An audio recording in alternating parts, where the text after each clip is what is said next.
Assalamu alaikum students. This would be our penultimate lecture of topic of Delhi Sultans. We are only left with one topic in Delhi Sultanate, that is their architecture. It's about their architecture. And so far we have studied Delhi Sultanate in very, very enormous detail. I don't perhaps think in terms of demand of the questions of UPSC or in terms of questions set out by JKPSC or CCE that we have left any portion uncovered. Though this discussion still seems that we should not have devoted so much of time in this Delhi Sultan, but believe me, you never know from which area UPSC is going to ask a question. And in the broad area of 100 questions, where you may find that there are 100 questions and have so many options. Why should I study this in so much detail? But while writing an examination, that may put my experience forth, that each and every question becomes as important as life and death in that particular situation. That's why while preparing, you should prepare well. You should prepare in accordance with the needs of examination, and we have tried our best to study topics in accordance with that examination. Besides, a preparation of this level in medieval history does not only mean that you will be able to cover your questions in preliminary or in mains, but overall it will give you a wide picture of the Indian society or Indian history as a whole, and that itself helps you in your essays or in your personality tests. That's why we're studying in this much, we're studying these topics in such a detail. We're trying to cover each and every aspect and try to critically analyze various aspects. Okay? Now, let's study. Our question will be today, society.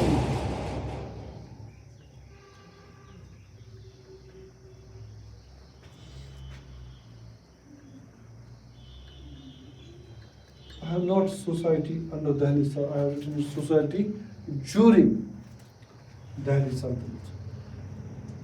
During the times,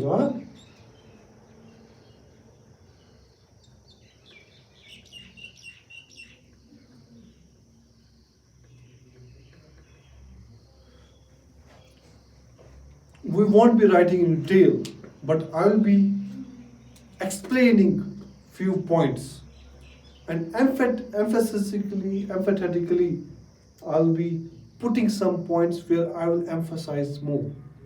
You can write those points, but overall this would be a discussion where you need to focus on different areas.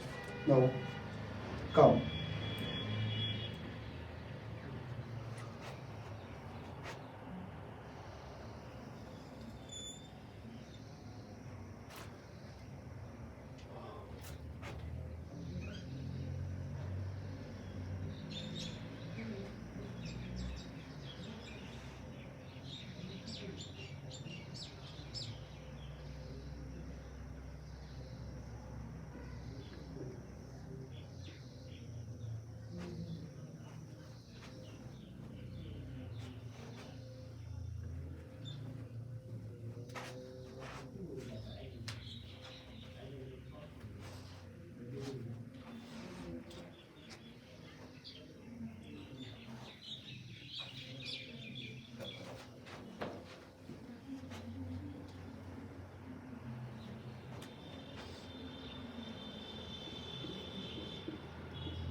You may not find this distinction in history books, but I have tried to analyze in these aspects.